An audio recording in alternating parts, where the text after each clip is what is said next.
క్రీస్తు యేస్సునందు దేవుని పిల్లలైన మీకందరికీ కృపయు సమాధానములు మెండుగా కలుగునుగాక.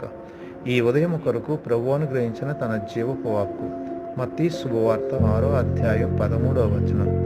మమ్మును శోధనలోనికి తేక దుష్టుని నుండి మమ్మును తప్పించుము. శోధన పాపం, శోధన పాపం. శోధన పాపానికి సమమైంది కాదు.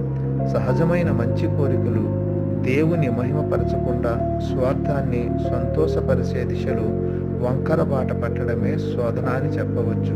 యేసు మనవలనే శోధింపబడినప్పటికీ ఆయన ఎన్నడూ పాపము చేయలేదు, కానీ నమ్మకముగా శోధనను అడ్డగించి తన తండ్రి చిత్తాన్ని వెంబడించాడు.